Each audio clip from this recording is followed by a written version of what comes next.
মোৰ জীৱনৰ এজন বিশেষ ব্যক্তি মোৰ ককা। সৰুৰ পৰাই ককাৰ মুখৰ ৰামায়ণ মহাভাৰতৰ কাহিনী শুনিয়ে মই ডাঙৰ হৈছোঁ। আজি তেওঁৰ কথাৰেই দিনটো আৰম্ভ কৰিছোঁ। বৰ্তমান তেওঁৰ বয়স প্ৰায় ৯৫ বছৰ। সাধু কথা আৰু কাহিনীৰ ভাণ্ডাৰ তেওঁ। আপোনালোককো কেতিয়াবা শুনাম বাৰু দেই। হেল্ল' এভৰিৱান, কি খবৰ সকলোৰে? আশা কৰোঁ সকলো ভালেই আছে। মোৰ দেউতাৰ অসুস্থতাৰ বাবে এইকেইদিন ভিডিঅ' দিব পৰা নাছিলোঁ। আজিৰ ভিডিঅ'টো বিশেষ দীঘলীয়া নকৰোঁ।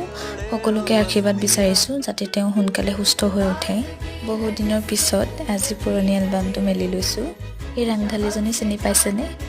হয় দিয়ক, ময়ে আছিলোঁ। এই গাভৰুজনী মোৰ মা। ককাক যে সৰুৰ পৰাই কিমান ভাল পাইছিলোঁ, এই ফটোখন চালেই ধৰিব পাৰি। আইতাক মিছ কৰোঁ। য'তে আছে ভালে থাকক। এই ফটোখন যে কিমান মৰমৰ। মই, ৰবি আৰু ৰিকি, আমি কাণ সমনীয়া আছিলোঁ। আজিলৈ আহিছোঁ। বাই।